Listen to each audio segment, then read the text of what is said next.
Max Verstappen and Red Bull have reignited what we thought was going to be a straight shootout between the McLaren teammates into what is quickly becoming a three-way classic as we head into the final 5 races. Since Zandvoort, Oscar has dropped 64 points to Max in the championship, and it now means that 40 points separates the 3 title contenders, with Lando sitting just 14 points behind Oscar.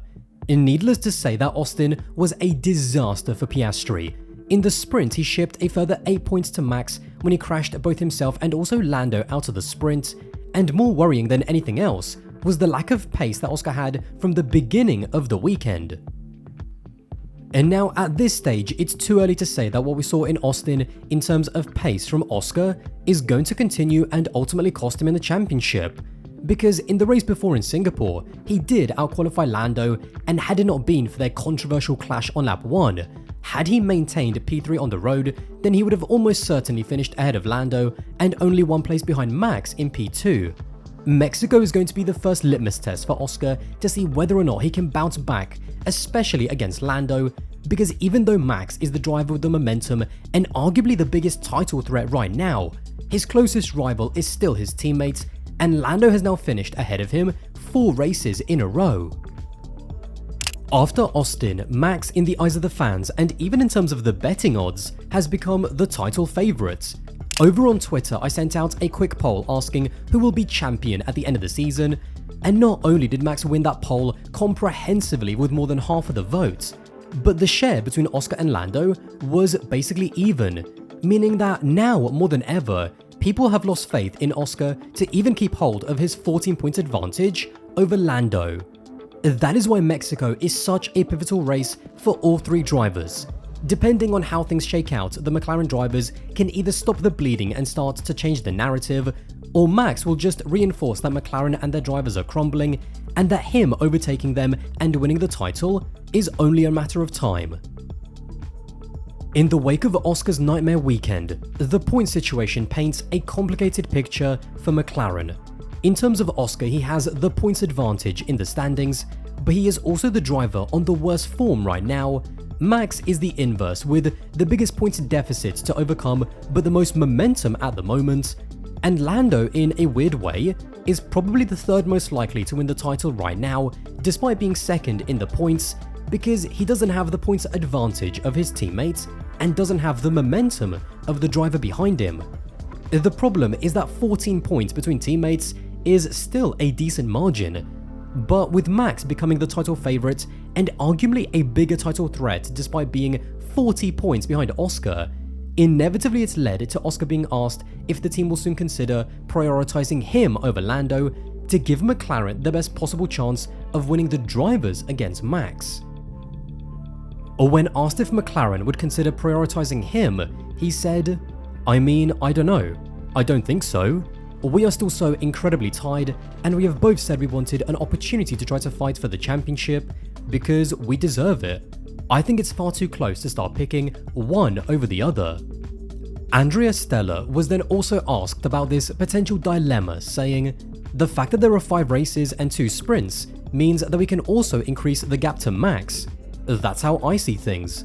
I think we have good tracks coming for our car, and I think we have more that we could have exploited out of our car, and to some extent the drivers themselves. I think we look at the next 5 races as opportunities to increase the gap on Max. When it comes to having to make a call as to a driver, this will only be read by mathematics. We talked before about the experience and leaning on the experience. I can recall at least in 2007, 2010 in which you go to the last race and it's actually the 3rd place driver that wins the championship. So we are not going to close the door unless this is closed by mathematics." The dilemma for McLaren is that during a time in which they were busy breaking down, crashing into barriers, crashing into each other, and having team orders controversies, Max was busy capitalizing on every single one of their mistakes. That has created a moral problem where, given that Stella has pinned this entire decision on Lando mathematically staying within contention, their drivers are mathematically too close right now and will probably remain too close for the rest of the season for either of them to be prioritized over the other. However, if they continue to bleed points at this rate and continue on this moral crusade to be as fair as they can at all times. It's going to potentially cost both drivers, and more importantly the team, the driver's title. Lewis Hamilton going into the 2010 title finale that Andrea Stella referenced was the very definition of someone who mathematically had a chance of winning the title, but in reality was completely out of it. He was 24 points behind Fernando, meaning that he would need Alonso, Webber and Vettel all to DNF, and for him to win the race, to win the title by a single point. Spoiler alert, he didn't win it.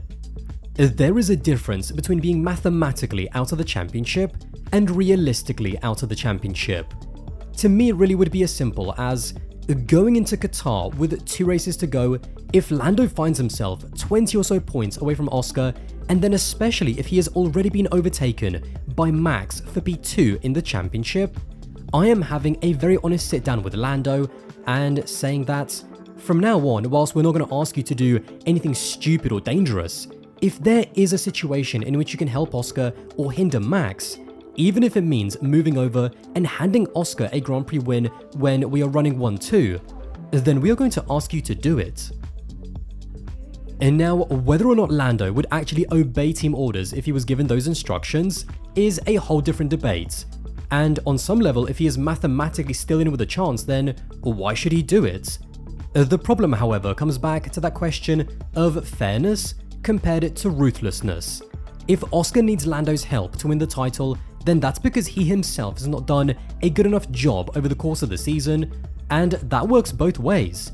Even if Lando overtakes Oscar in the points and then needs his help to win the title. And neither of them really deserve to be put in a support role for the other, especially given how much McLaren have preached about their papaya rules and fairness throughout the season, to the point where even they felt it was necessary to manipulate the race to fix what they deemed was an unjust position change in Monza. Having said that, life is not fair, and a lot of the time, neither is Formula 1.